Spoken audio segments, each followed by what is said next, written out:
Welcome to my story time by mybooksummary.com. Get ready for quick wisdom of countless stories and explore. Cinderella by Charles Perrault. Once upon a time, in a land where castles touched the sky and magic lingered in the air like the scent of fresh roses, there lived a young girl named Cinderella. Now, you may think you know her story: the poor girl in rags, the cruel stepmother, the fairy godmother, and the lost glass slipper. But dear reader, let me tell you the full tale, rich with emotions, struggles, and triumphs the way it truly happened. Because Cinderella's story isn't just about finding a prince, it's about finding herself. A childhood wrapped in love, torn by fate. Cinderella wasn't always a servant dressed in rags, scrubbing floors until her hands ached. Once, she was a cherished daughter, wrapped in the warmth of a loving family. Her mother, a woman as gentle as a summer breeze, filled their grand home with laughter and kindness. She taught Cinderella that love was the most precious treasure of all. But as fate would have it, happiness is often fleeting. One cruel winter, Cinderella's mother fell ill, and despite all efforts to save her, she passed away, leaving her little girl behind with only memories and a heart weighed down by grief. Cinderella's father, though heartbroken, believed that his daughter needed a mother figure. And so, after a few years, he remarried. His new wife, the Lady Tremaine, arrived with her two daughters, Anastasia and Drizella, who were as pampered as spoiled kittens. At first, Cinderella hoped that perhaps she had gained not just a stepmother, but two new sisters, companions to share her days with. But she was wrong. So terribly wrong. The descent from daughter to servant. Lady Tremaine was not a woman of warmth and affection. She was a woman of cold, calculating ambition. As soon as Cinderella's father passed away, his heart perhaps broken by sorrow, Lady Tremaine showed her true nature. She stripped Cinderella of her fine dresses and forced her into rags. She took away her bedroom and made her sleep in the dusty attic.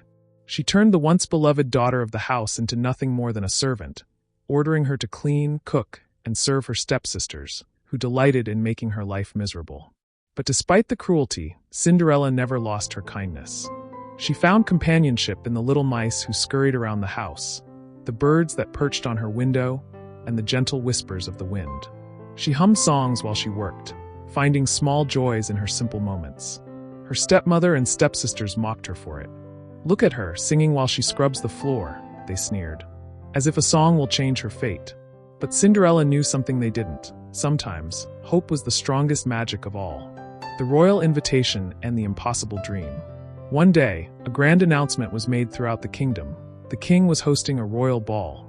Every young lady of noble birth was invited, for the prince himself would be searching for a bride. Anastasia and Drizella squealed in excitement, their minds already painting grand visions of themselves becoming princesses. Cinderella, too, dared to dream. What if? She had no expectations of marrying a prince, but just one night of dancing, of feeling free, of being seen. Wouldn't that be wonderful? She approached her stepmother carefully. "May I go to the ball?" she asked, her voice hopeful but cautious. Lady Tremaine, ever the master manipulator, gave a slow, thoughtful smile. "Of course, my dear. You may go." Cinderella's heart leaped. "If you finish all your chores, and if you find something suitable to wear." It was a trap, of course. The moment Cinderella tried to prepare, her stepmother and stepsisters piled endless tasks upon her. By the time she was done, she was exhausted, and her once beautiful dress, her mother's old gown, which she had lovingly restored, was ripped to shreds by her stepsisters in a fit of jealousy. As they left for the ball, laughing and preening, Cinderella stood alone, her heart breaking. And that was when the magic began. The Fairy Godmother and the power of belief. As Cinderella wept in the garden, a soft, glowing light appeared before her. From it emerged an old woman with twinkling eyes and a knowing smile. "My dear child," she said kindly, "why are you crying?" Cinderella, unused to kindness from anyone but her animal friends, hesitated before pouring out her sorrow. The fairy godmother nodded, listening intently. "Well, we can't have that," she said firmly. "You shall go to the ball." Cinderella blinked. "But how?" The fairy godmother chuckled, lifted her wand, and poof, the magic began. A pumpkin transformed into a magnificent carriage. Mice turned into majestic white horses. A pair of lizards became footmen, standing tall and proper. And then, with a final flick of her wand, Cinderella's tattered rags dissolved, replaced by a shimmering ball gown, so breathtaking it looked as though the stars themselves had woven it. And on her feet, glass slippers, delicate yet unbreakable, symbols of magic and destiny. One rule, the fairy godmother warned. The magic will break at midnight, so be back before the last chime of the clock. With a heart full of hope, Cinderella stepped into the carriage, off to a night she would never forget. The ball and the moment of magic. The palace was alight with music and laughter when Cinderella arrived. Every eye turned toward her, dazzled by her beauty, but none more so than the prince. From the moment they met, it was as if the world had vanished. They danced, talked, laughed. Cinderella, for the first time in years, felt seen, not as a servant, not as a burden, but as herself. But time is relentless. The clock struck midnight. Panic seized her. She tore herself away from the prince and fled, dashing down the grand staircase. In her haste, she lost a slipper, but there was no time to retrieve it. She barely made it home before the magic faded, leaving her once again in rags. The search for the mysterious girl. The prince was not one to let destiny slip away so easily. Clutching the glass slipper, he declared that he would marry the girl who fit the shoe. Of course, every girl in the kingdom tried to squeeze her foot into it, including Cinderella's stepsisters, who nearly broke their ankles in the attempt.